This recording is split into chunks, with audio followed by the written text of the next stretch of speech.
와, 지난 시간에 고린도전서 17강을 배웠잖아요. 네. 자기가 갖고 있는 그 털을 자기만 잘났다고 자랑하지 말고 그렇죠. 하나님이 그 모든 것의 주인이다라는 말씀을 배웠죠. 네, 그렇게 계속 우리가 말하고 있지만 파가 자꾸 나뉘고 있잖아요. 또 이게 파. 파가 나뉘는 게 아니라 진짜 기초 대신 우리 예수 그리스도를 바라봐야 한다는 거죠. 맞아요. 그리고 예수님의 말씀을 들을 때도 우리가 마음이 건강해야 된다 그랬잖아요. 그렇죠. 맞아요. 터가 건강해야 되는데 진짜 내가 건강한가 이런 생각이 아, 건강한 것 같아요. 그죠? 가장 중요한 건 네. 예수님과 같이 있어야 되는 거고 그렇죠. 예수님 중심이 돼야 된다는 거예요. 맞아요. 그렇습니다. 알겠습니다. 야, 오늘 18강도 가면 진짜 그러니까. 화이팅 해봅시다. 보자면 네. 오세요. 선생님 안녕하세요. 안녕하세요. 안녕하십니까? 네, 안녕하세요. 네, 다시 만나게 돼서 반갑습니다. 네. 반갑습니다. 목사님 이거 한번 해주세요. 이거 하자고 한 이유는 네. 고전을 면치 못하게 만든 고린도전서 오늘 강의를 마지막 마지막이네요. 종강 시간이니까. 아, 건강해서 너무 기뻐서 그런 거죠. 아, 이게 살려주세요 이런 거 아니에요. 오늘 수업 고린도전서 18강 그리스도의 일꾼. 자, 오늘 말씀은 이 평가에 대한 말씀, 판단에 대한 사역자들에 대한 판단, 사역자들은 평가. 사실 이 평가, 이 판단이라고 하는 것은 중요한 것이긴 하지만 우리가 하나님의 일을 맡은 사역자들은 그런 세상 사람들이나 또 일반인들이 하는 평가하고는 좀 다른 그런 생각을 좀 가져야 될 것 같습니다. 자, 오늘 4장이 바로 그런 이야기를 한다는 것을 기억하시고 네. 오늘 공부 시작하겠습니다. 네. 자, 고린도전서 4장 1절, 2절을 누가 한번 읽어 주시겠습니까? 네, 제가 한번 읽어보겠습니다. 사람은 이와 같이 우리를 그리스도의 일꾼이요 하나님의 비밀을 맡은 관리인으로 보아야 합니다. 이런 경우에 관리인에게 요구하는 것은 신실성입니다. 신실성. 고맙습니다. 아주 오늘 잘 읽어 주셔서 고마워요. 우리를 그리스도의 일꾼이요 하나님의 비밀을 맡은 관리인으로 보아야 합니다. 네. 그랬어요. 사람은 이와 같이 우리를 그리스도의 일꾼이요 하나님의 비밀을 맡은 관리인으로 보아야 합니다. 우리라고 하는 이 표현은 누구를 이야기합니까? 사역자. 사역자들. 오늘 얘기한 목회자들을 이야기하겠죠. 네. 바울 목사님, 아볼로 목사님, 베드로 목사님과 같이 교회를 이끌어가는 지도자들을 이야기합니다. 그리스도의 일꾼이고 또 하나님의 비밀을 맡은 관리인으로 보아야 합니다. 이런 경우에 관리인에게 요구되는 것은 무엇입니까? 신실성. 개역 개정에 보면 충성이라고 되어 있어요. 충성. 자, 그러면 바울을 비롯한 아볼로나 베드로와 같이 고린도 교회를 섬긴 사역자들의 정체성은 무엇이냐? 그리스도의 일꾼이다. 네. 하나님의 비밀을 맡은 관리인이다. 네. 이게 스튜어드라고 하는 이 말은 청지기를 이야기하는 청지기들. 것이거든요. 여기 일꾼이라고 하는 말 서번트라고 되는데 쉽게 얘기하면 종을 얘기하는 주인을 섬기는 종. 그렇기 때문에 하나님은 한 분이시지만 사역자들은 각각 다르잖아요. 네. 네. 사역자들은 누가 높고 누가 낮고 하는 것이 없고 다 공동으로 주인이신 예수님을 섬기는 일꾼들이고 청직이다. 네. 이런 의식을 잊어서는 안 되겠습니다. 자, 그렇기 때문에 사역자에 대한 판단 기준은 그 사역자가 얼마나 세상 지혜가 탁월하고 풍채와 언변이 준수하냐가 아니라 얼마나 주인 대신 그리스도께 신실하고 충성스러우냐에 달려있다. 이제 오늘 4장이 말씀하려고 한 주제가 고스란히 여기 다 들어가 있다고 생각하면 됩니다. 이제 한 교회에서 사역자들에게 섬길 때에도 이런저런 판단합니다. 아까도 얘기했지만 외모에 대한 판단. 잘생겼다, 못생겼다, 키가 크다, 개성 작다, 있다. 개성이 있다, 없다 이런 거. 또 성품에 대한 판단. 따뜻하다, 차갑다, 뭐 이런 판단. 성격이 그다음에 또 능력에 대한 판단. 네. 뭐 조직력이 뛰어나다, 설교를 잘한다, 못한다 이런 다양한 판단이 있는데 까딱 잘못하면 이 사역자들에 대한 판단도 우리가 너무 세상적으로 갈 수가 있거든요. 그렇기 때문에 이 고린도 교회 안에 이런 파벌이 생긴 거예요. 그리스도의 일꾼이고 또 하나님의 일을 맡은 청지기이기 때문에 우리는 우리의 공동의 주인이 되신 하나님을 기쁘게 하는 그런 사역자들이 돼야 된다는 그런 이야기입니다. 네. 자, 고린도전서 4장 3절 4절을 누가 한번 읽어주시겠습니다. 네. 내가 여러분에게서 심판을 받든지 세상 법정에서 심판을 받든지 나에게는 조금도 문제가 되지 않습니다. 그뿐만 아니라 나도 나 자신을 심판하지 않습니다. 나는 양심에 거리끼는 것이 없습니다. 그러나 이런 일로 내가 의롭게 된 것은 아닙니다. 나를 심판하시는 분은 주님이십니다. 자, 그렇습니다. 여기 보면 심판이라는 말이 계속 나오거든요. 네. 심판이라고 하는 말이 계속 나오는데 사실 이 심판이라고 하는 말은 최후 심판. 우주적인 대법정에서 공의롭게 이를 데 없는 하나님께서 우리를 심판할 심판. 네. 이제 그런 이야기를 하기 때문에 네. 심판이라고 하는 번역보다는 판단, 판단. 평가라고 하는 번역이 더 평가를 좋을 것 받는. 같아요. 그래서 판단하다, 심판하다라고 하는 말이 아나크리노라고 하는 말인데 이 아나크리노라고 하는 말은 질문하다, 검증하다, 면밀히 조사하다, 판단하다, 평가하다 이런 의미가 있어요. 쉽게 얘기하면 평가, 판단이라고 보면 되겠습니다. 이제 바울 목사님이 고린도에 와가지고 고린도 교회를 개척해가지고 이렇게 했을 때 아, 바울 목사님은 설교를 잘해 못해. 마음이 따뜻해, 뭐 차가워. 이런 얘기들 많이 돌아다녔겠죠. 그죠? 네. 또 아볼로 목사님이 오셔가지고 또 아주 말씀수도 좋고 유창하시고. 실력도 있고 지식도 풍부하고 그러니까 또 순식간에 엘리트 교인들, 그 지성적인 교인들을 또 순식간 매료시키고 네. 거기든 다양한 판단, 평가들이 나왔을 거예요. 자, 그런데 아까 우리 읽은 말씀에 보면 사역자에 대한 평가는 네 가지 네 평가가 가지. 있다는 네. 거예요. 첫 번째 평가는 뭡니까? 고린도 교회에 대한 평가. 고린도 교회 평가. 이 평가는 내부 평가를 이야기하는 거예요. 내부요? 내부. 고린도 교회 안에서 교회 안에서. 교인들이 사역자에게 하는 평가. 두 번째는 세상 사람의 평가. 이거는 외부 평가죠. 교회 네. 밖에. 이 교회도 어떤 지역 사회 안에 있기 때문에 이제 목사님이 교회 안에 사역만 하지 않고 바깥 사역도 같이 할 때가 있잖아요. 네. 무슨 모임 같은데 이렇게 왔다 갔다 할 수도 있고 어떤 일을 맡을 수도 있는데 네. 교회를 안 다니는 사람조차도 목사님에 대해서 이런 평가 저런 평가 할 수 있어요. 이거는 외인들이 내리는 바깥 평가, 외부 평가예요. 그다음 세 번째는 자기 양심이 자기에게 내리는 평가도 있어요. 네. 그래서 하나님이 우리에게 양심이라고 하는 귀중한 선물을 주셨잖아요. 그래서 우리 인간이 하나님의 형상대로 지음받았다고 하는 것은 이성이라고 하는 것하고 양심이라고 하는 것이 있기 때문에 교회를 안 다니고 하나님 믿지 않는 사람도 이성이 있잖아요. 네. 옳고 그름을 분별하고 또 뭔가 우리가 수치스러운 일을 하게 되면 얼굴이 빨개지고 그걸 자꾸 가리려 하고 이런 양심이 있기 때문에 그런 것이죠. 네. 그래서 독일 말로 양심이라고 하는 말이 개 비센인데 개라고 하는 말은 다라는 말이에요. 다. 비센이라고 하는 말은 안다는 말이거든. 그러니까 양심은 누구나 다 안다는 말. 우리가 잘못된 일을 하게 되면 하나님 우리 깊은 마음 속에 이게 지어주신 양심이 있기 때문에 양심이 반응을 하게 되는 거예요. 네. 이 사역자들도 교인들이 나를 좋지 않게 평가하고 세상 사람들이 나를 좋지 않게 평가한다고 할지라도 아니 내 양심은 떳떳해, 깨끗해, 당당해. 그럴 수 있죠. 네. 아무리 내가 잘못했다고 손가락질을 당한다고 할지라도 내 양심이 깨끗하고 당당할 때는 있어요. 자, 요 세 가지 평가가 있는데 맨 마지막 평가가 뭡니까? 하나님의 최종 심판. 하나님의 최종 심판이라고 하는 평가가 또 기다리고 있어요. 가장 무서운. 네, 가장 무섭고 가장 중요하고 가장 절대적인 거예요. 네.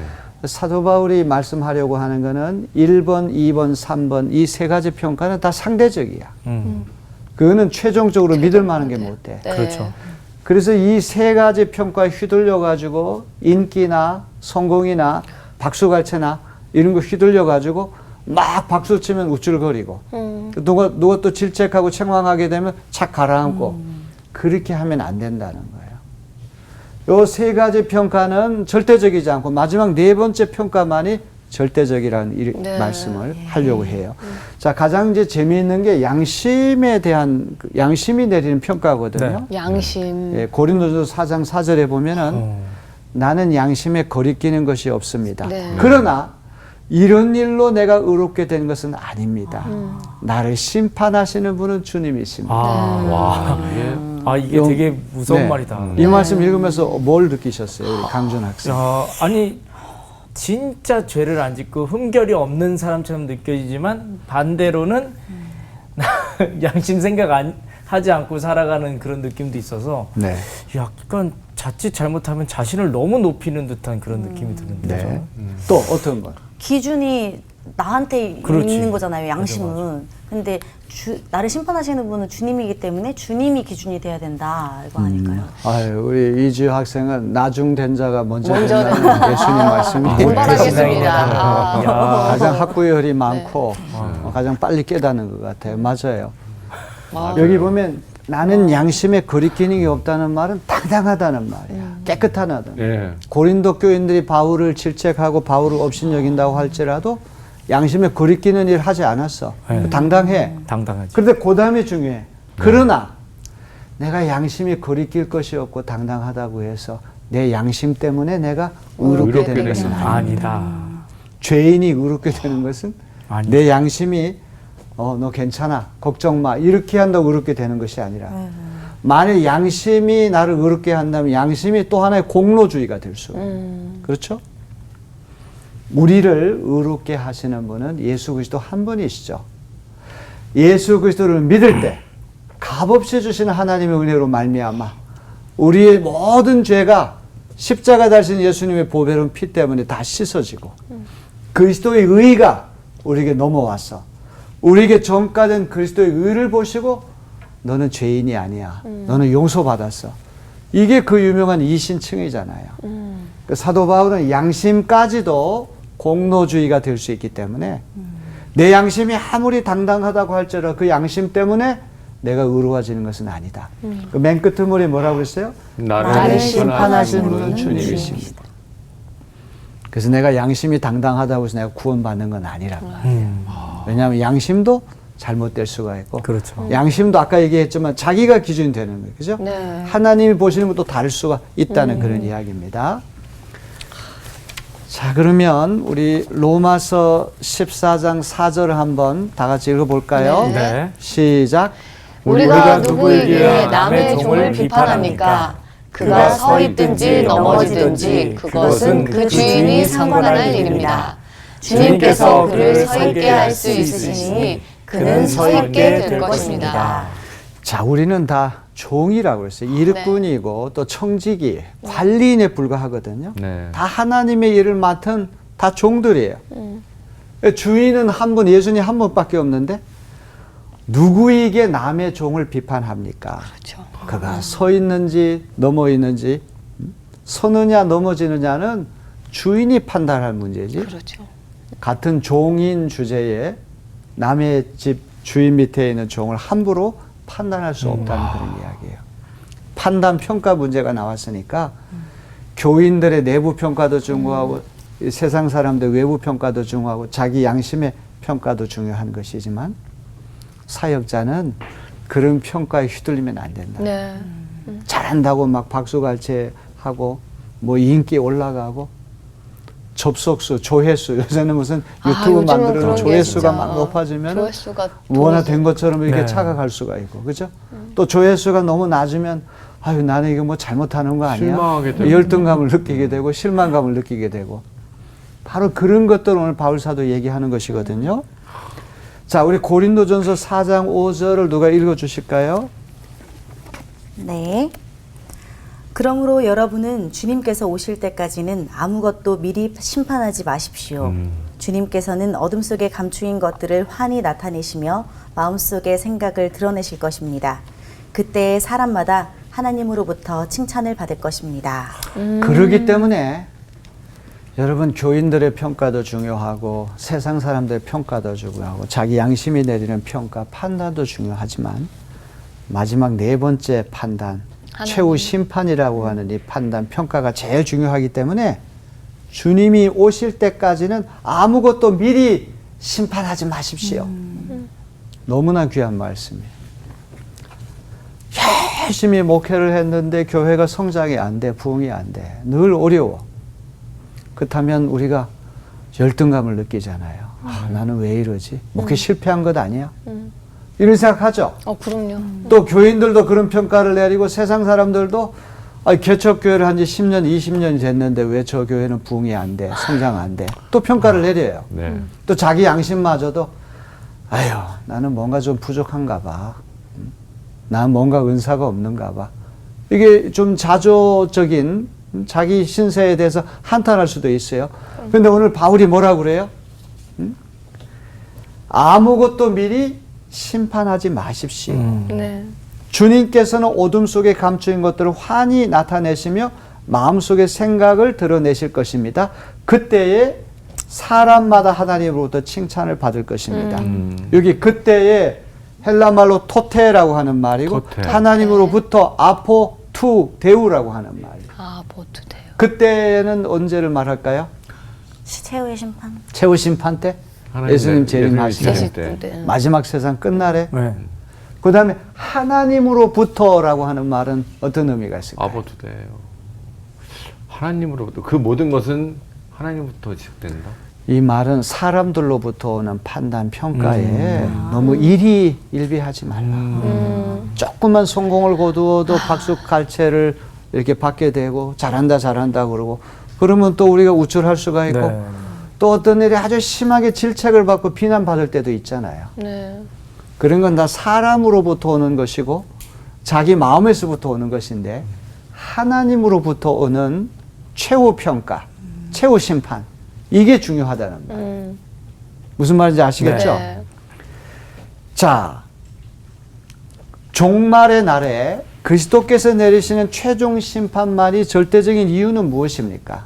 아까 말씀해 보니까 주님께서 어둠 속에 감추어진 것들을 환히 나타내시기 때문이다. 어둠 속에 감추인 것들이 많잖아요. 네. 밖으로 드러난 것보다는 어둠 속에 꽁꽁 묻힌 것들이 많아요. 지금은 모르죠.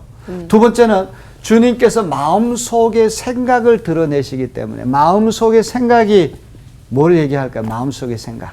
양심. 마음도 생각이고 생각도 마음인데 네. 마음 안에 있는 마음, 생각 안에 있는 생각. 어렵다. 가장 내밀한 심층 심리학자들이 얘기하는 무의식의 세계. 무의식의 세계. 이거는 정신 분석가들이나 뭐 심리학자도 알지 못하는 저 우리 마음 깊은 곳에 있는 곳인데요. 비밀스러운 곳. 그거는 아무도 알 수가 없는 건데 하나님만이 알 수 있기 때문에 그런 것이란 말이죠. 그렇기 때문에 이제 바울이 이런 말씀하는 거는 오늘 우리가 이 땅에서 교인들이 내는 평가라든지 세상 사람들이 내리는 평가라든지 자기 양심이 내리는 평가라든지 이런 것들은 다 한계가 있다는 거예요. 그건 절대적인 게 아니죠.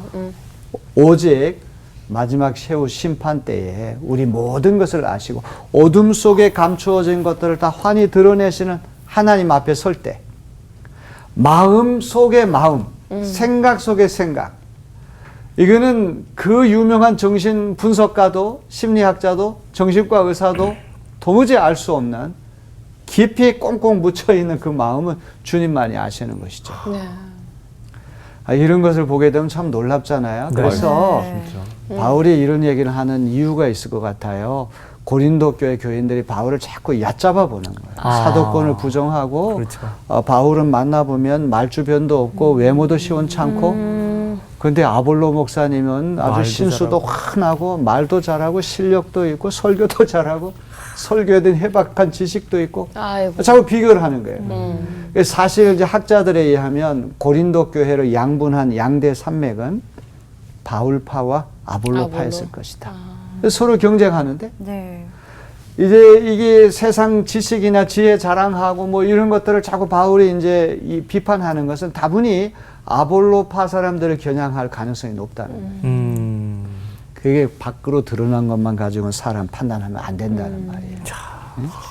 여러분 다 이해가 되시죠? 네. 네. 근데 참 지금 이 성경에는 지금 바울이 편지를 써서 바울에 대한 관점으로 이야기됐는데 저는 목사님 말씀 들으면서 아볼로가 혹시라도 편지를 이 썼다면? 바울에 대해서 좀 이야기를 해줬으면 이게 좀 균형이 맞았지 않았을까라는 생각도 드는데. 네, 아주 재미있는 말씀이에요. 네.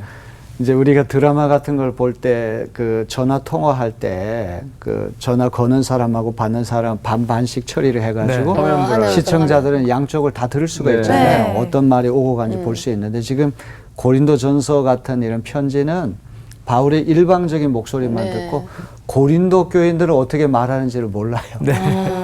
이것도 어떻게 이제 바울이 받아들이는지. 또 어떻게 아볼로가 어떻게 생각하는지를 우리가 네. 몰라요.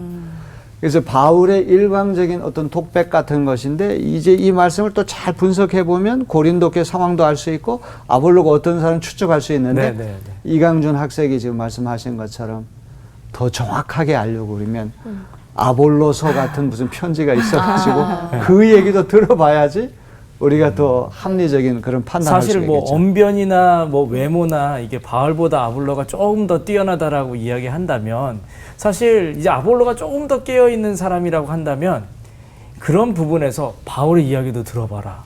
나도 말씀이 좋을 수도 있지만 바울의 이야기한 것도 맞다라고 한다면 이게 파가 나눠지는 게 아니라 어느 정도 균형을 이룰 텐데 지금까지 정화 봤을 때는 그런 얘기들이 없었지 않았을까라는 생각도 들어요. 바울과 아볼로 같은 분들은 이제 귀한 분들이니까 그런 파벌 조성하는 걸 원치 않겠죠. 않으셨겠죠, 당연히. 절대 나를 중심으로 해서 파벌 만들면 안 된다. 십자가 달지 예수님 바라봐라. 아마 아볼로도 그렇게 얘기했고 원치 않았을 거예요. 자, 우리 고린도전서 4장 7절을 한번 누가 읽어보시겠습니다. 누가 그대를 별다르게 보아줍니까?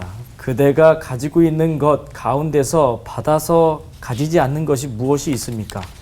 모두가 받은 것이라면 왜 받지 않은 것처럼 자랑합니까? 자, 이제 사도 바울은 고린도 교인들을 겨냥해서 그들의 자랑하고 허세에 직격탄을 날려요. 여기 보면은 풍자, 직설적이네.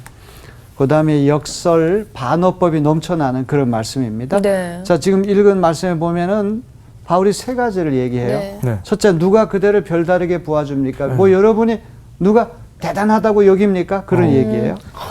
그 다음에 고린도 교인들이 가지고 있는 것 가운데서 받아서 가지지 않은 것이 무엇입니까? 다 하나님 주신 선물이야. 방언의 은사, 예언의 그렇죠, 은사, 그렇죠. 온갖 넘치는 은사 다 하나님 주신 은사인데 선물인데 그것이 마치 자기 잘나가지고 얻은 거냐 자랑한다는 말이에요. 세 번째는 모두가 하나님으로부터 선물을 받은 것이라면 왜 받지 않은 것처럼 자랑합니까? 야, 찔린다, 찔려. 주시는 분이 있어가지고 받은 건데 주시는 분께 감사하고 주시는 분을 영화롭게 해야 되는데 그 받은 것만 가지고 자랑한다는 말이에요. 자, 그러면서 이제 고린도 교인들이 어떤 허세와 자랑에 휩싸여 있는지 우리 고린도전서 4장 8절을 다 같이 읽어보겠습니다. 시작. 여러분은 벌써 배가 불렀습니다. 벌써 부자가 되었습니다. 우리를 제쳐놓고 왕이나 된 듯이 행세하였습니다. 여러분이 진정 왕처럼 되었으면 좋겠습니다. 그렇게 하여 우리도 여러분과 함께 왕노릇하게 되면 좋겠습니다.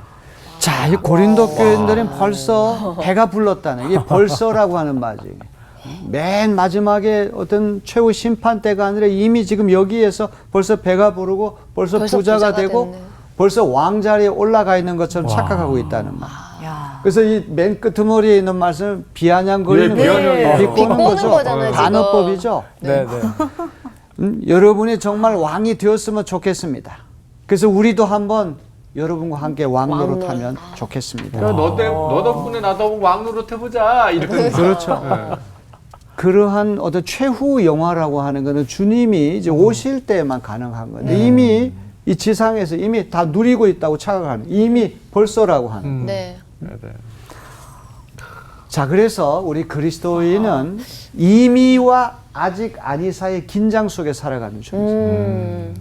예수 그리스도께서 이 땅에 오심을 통해 이미 하나님의 나라가 시작이 시작됐죠. 되었지만 최종적인 하나님의 나라는 not yet. 아직 오지 않았죠. 아직 완전히 실현되지 않았어요. 예수님이 초림과 재림이라는 사이에 끼어 사는 우리 그리스도인은 이미와 아직 아니. 근데 고린도 교인들은 뭐만 있어요? 이미만 있고 있죠. 아직 아직이 아니는 없는 없어요. 거죠. 아직 아니라고 하는 그런 종말론적인 것은 없고 네. 이미 벌써 모든 걸 다 받아 누리는 것처럼 착각하고 허세를 부린다는 그런 이야기예요. 자, 이제 바울이 이 고린도전서 1, 2, 3, 4장에서 계속 우리에게 강조하는 건 영광의 신학이 아닌 십자가의 신학. 예수 믿는 길은 영광스러운 길이기도 하지만 십자가를 치고 뒤따라가는, 예수님 뒤를 따라가는 자리이기 때문에 고난과 환난과 핍박, 많은 어려움을 겪을 수밖에 없다. 이제 고린도 이 전서 1, 2, 3, 4장이 우리에게 들려주는 것은 영광의 신학이 아니라 마틴 루터의 십자가의 신학으로 방향을 우리 바꿔줍니다. 자, 고린도전서 4장 9절을 누가 한번 읽어보실까요? 네. 내가 생각하기에 하나님께서는 사도들인 우리를 마치 사형수처럼 세상에서 가장 보잘것없는 사람들로 내놓으셨습니다. 우리는 세계와 천사들과 사람들에게 구경거리가 된 것입니다. 여기 사형수처럼 되었다고 되어 와. 있고 네. 세계와 천사들과 사람들에게 구경거리가 됐다. 천사들에게까지도 조롱거리가 조롱거리가 됐다는 말, 우주적인 조롱거리로 전락했다는 말. 고린도 교인들의 모습하고 너무나 대비되는 모습이에요. 그 다음에 고린도전서 4장 13절 후반부를 누가 한번 읽어보실까요? 13절입니다. 네. 비방을 받으면 좋은 말로 응답합니다. 우리는 이 세상의 쓰레기처럼 되고 이제까지 만물의 찌꺼기처럼 되었습니다. 아, 이거는 굉장히 아주 격한 표현이에요. 좀 세게 얘기하는 세상의 쓰레기처럼 되고 만물의 찌꺼기처럼 되었다는 말이에요. 당시 헬라어 수사법에서 가장 굴욕적인 표현이 이 표현이거든요. 그래요? 세상에 더러운 것, 세상의 쓰레기, 만물의 찌꺼기, 오물덩어리. 가장 더럽고 수치스러운 것까지 전락했다는 그런 이야기를 하고 있습니다. 자, 고린도전서 4장 10절로부터 13절을 한번 누가 읽어보시겠습니다. 우리는 그리스도 때문에 어리석은 사람이 되었지만 여러분은 그리스도 안에서 지혜 있는 사람이 되었습니다. 우리는 약하나 여러분은 강합니다. 여러분은 영광을 누리고 있으나 우리는 천대를 받고 있습니다. 우리는 바로 이 시각까지도 줄이고 목마르고 헐벗고 얻어맞고 정처 없이 떠돌아다닙니다. 우리는 우리 손으로 일을 하면서 고된 노동을 합니다. 우리는 욕을 먹으면 도리어 축복하여 주고 박해를 받으면 참고 비방을 받으면 좋은 말로 응답합니다. 우리는 이 세상의 쓰레기처럼 되고 이제까지 만물의 찌꺼기처럼 되었습니다. 자, 이게 바로 영광의 신학에는 십자가 신학의 그 모든 것들 우리에게 보여줘요. 자, 바울을 비롯한 사도들은 그리스도 때문에 어리석은데 고린도 교회는 그리스도 안에서 지혜롭다는 거예요. 바울을 비롯한 사도들은 약한데 고린도 교회는 강합니다. 고린도 교회는 영광을 누리는데 바울을 비롯한 사도들은 천대를 받게 된다는 말이에요. 자, 이제 여기서 아주 중요한 말이 그리스도 때문에라고 하는 말과 그리스도 안에서라고 하는 말이 아주 중요합니다. 바울을 비롯한 사도들은 그리스도 때문에 어리석고 고난을 받고 환난과 핍박을 당하는데 고린도 교인들은 이미 벌써 부자나 된 것 같고 왕자리에 올라간 것처럼 허세를 부리고 현세에 아주 집착하고 있는 거예요. 그래서 그리스도 안에서 지혜롭다? 이 때문에 하고 안에서라고 어떤 차이가 있는 것 같아요? 좀 어려운 질문일 수 있는데 와, 어렵다. 그리스도 때문에. 이런 거 한번 생각해 보셨어요? 우리 대한민국이란 나라 안에서 네. 국민으로서 받아 누릴 어떤 권리나 복지 혜택까지 다 받아 누리는데 국가 때문에 국가를 위해서 희생을 하지 않아요. 손해볼 각오하지 않고 애국심은 없어요. 그럴 수 있죠? 네. 여기 그리스도 안에서라고 하는 말은 이제 그리스도 안에 있기 때문에 그리스도 안에서 누리는 많은 은혜가 있잖아요. 네. 기쁨이 있고 좋은 게 얼마나 많아요. 많은 걸 받아 누리죠? 네. 근데 그리스도 때문에 그리스도를 위해서 고난받고 핍박받고 받지는 손해보고 힘든 일 감수하고 그런 생각을 안 한다는 거예요. 이 차이를 아시겠습니까? 네. 국가 안에 그냥 국민으로서 당연히 받아 누릴 권리, 권리만 생각. 복지 혜택 그건 받아 누려요. 안에 있는 형태야.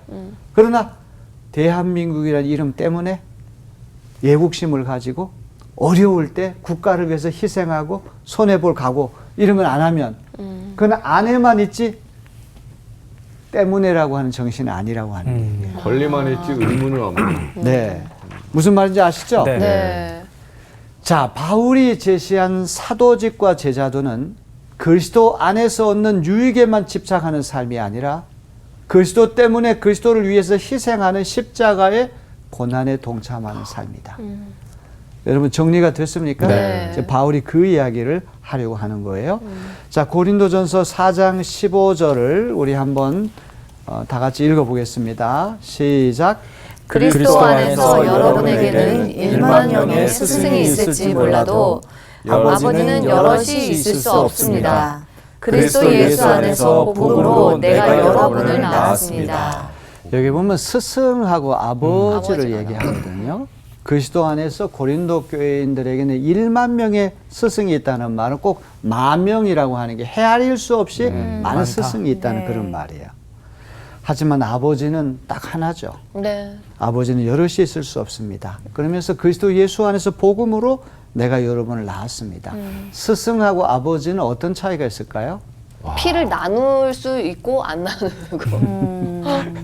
스승은 피를 안 나눴죠. 네. 그냥 나를 가르쳐주고 올바른 길로 인도해주는 그런 역할을 하고, 아버지는 혈육이죠. 네. 나를 낳았으니까. 네. 1만의 스승이들, 헤아릴 수 없이 고린도 교인들을 어떤 영적으로 이렇게 도와주는 그런 스승들, 교사들이 얼마나 많았겠습니까? 근데 바울은 고린도 교인들을 복음으로 낳았다. 아버지로서 생각. 그러니까 스승하고 아버지의 차이는 아까도 혈육의 관계이기 때문에 생명을 낳는다고 하는 게 보통 일이 아니잖아요. 그렇죠. 네. 누구를 가르쳐 주는 것하고 생명을 낳는다고 하는 건 차원이 다른 거예요.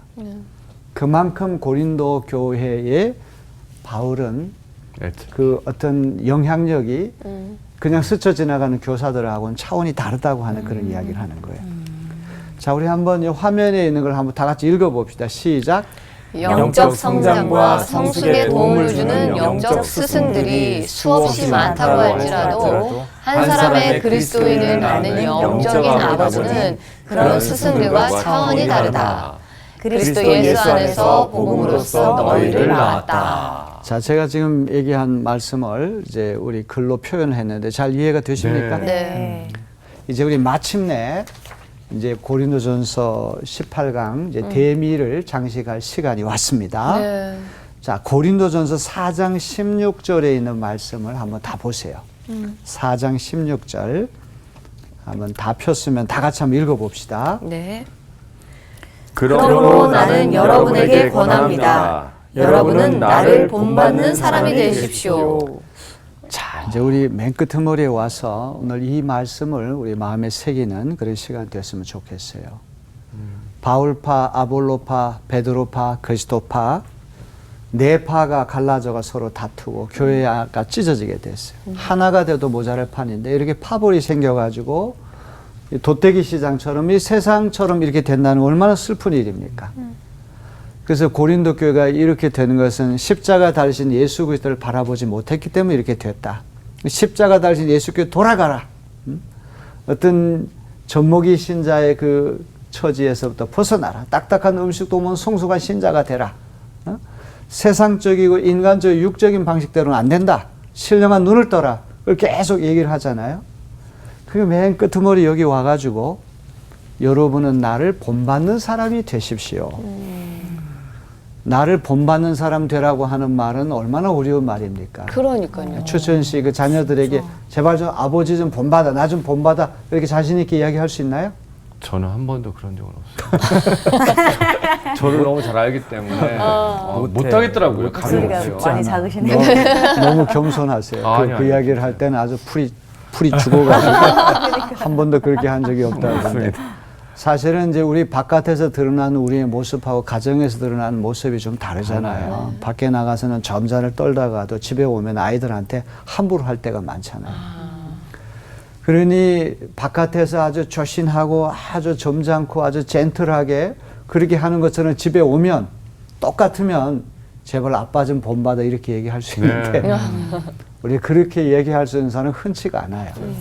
사도 바울이 나를 본받는 사람이 되라.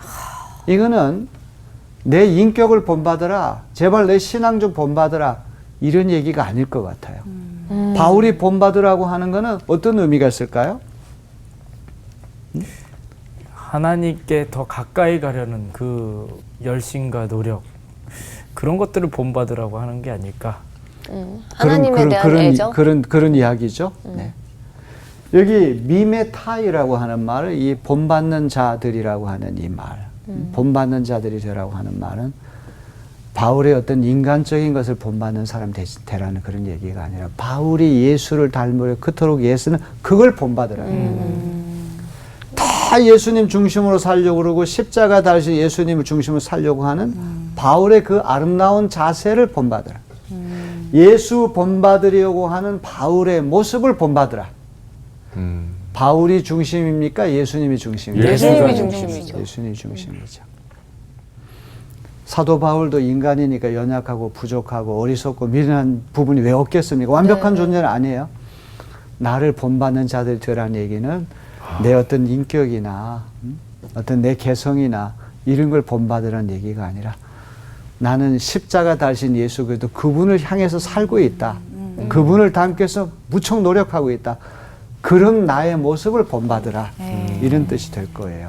아니 진짜 읽으면서 제가 깜짝 놀랐던 게 아니 예수 그리스도를 본받아야지 왜 바울을 본받지? 사실 그 생각을 했었거든요. 그래서 오해하면 안 돼요. 그러면 또 다시 바울을 그렇죠. 영웅화하고 또 바울을 또 중심으로 한 추종 세력들이 생길 수가 있으니까 바울이 얘기하려는 그게 아니에요.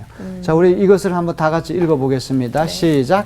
자신의 인격이나 신앙이나 복음 전도의 열정을 본받으는 뜻도 있겠지만 자신이 그토록 본받으려고 애쓰는 그리스도를 본받으라는 뜻이다. 예수 본받기의 모델로서의 바울을 본받으라는 뜻이다. 그래야지만 우리 지금 박인영 학생이 말씀하신 것처럼 우리가 오해를 안 해요. 나를 본받는 자 되라 그러면 내가 제일 아볼로보다 더 우월한 존재고 그러니까 내가 최고니까 나 같은 사람 되라. 이렇게 되면 바울의 지금까지 얘기했던 정신이 다 무너지게 돼요. 그렇죠. 바울의 중심은 그게 아니라 내가 예수 본받을 이렇게 예수는 나의 모습을 여러분도 본받으시오. 중심은 예수 그리스도라 이 말이죠.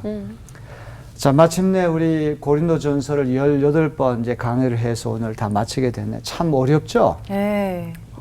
바울 서신은 저 혀를 내두를 만큼 참 어려워요.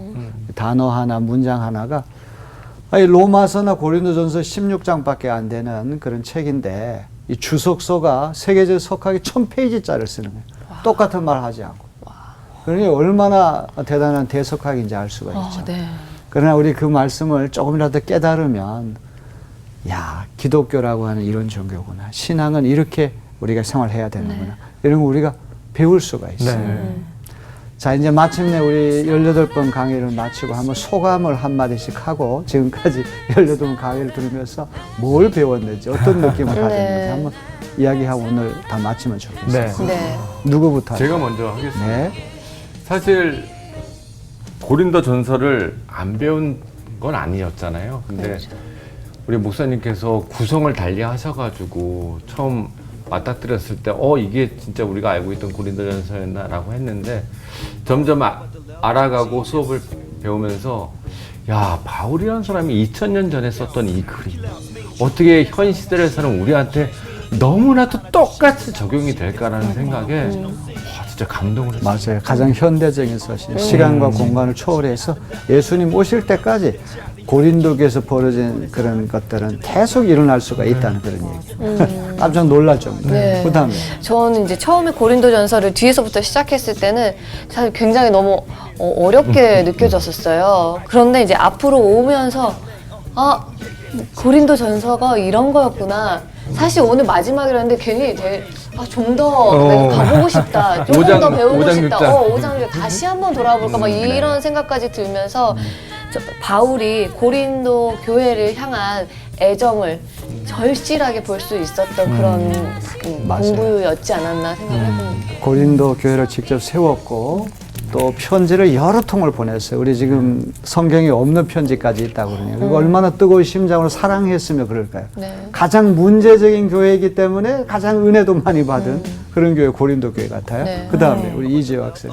아니 목사님께서 사장을 제일 마지막 장으로 하신 이유가 지금까지 뭔가 제일 읽었던 그 장과 구절 중에 가장 센 것들이 좀 나온 것 같아요. 맞아요. 언어적으로 맞아요. 좀. 네, 막 뭐 이 세상에 쓰레기 같고 뭐 물에 찌꺼기 그런데 이렇게 얘기하는 거는 너희를 다 사랑하기 때문에 아빠 같은 마음으로 이렇게 얘기하는 거야. 이런 어떤 바울의 마음이 딱 전해져가지고 제일 마지막 장을 하신 이유를 알겠어요. 아, 좋아요.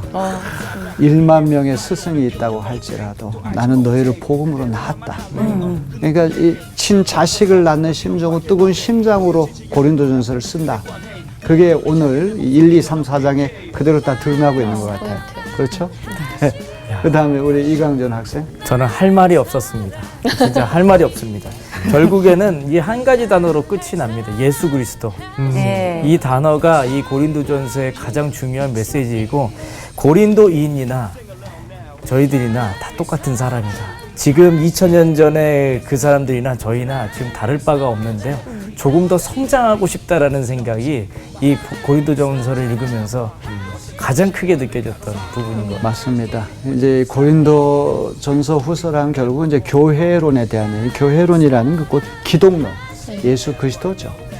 예수 그리스도 그분을 바라봐야지 교회가 바른 교회가 되죠.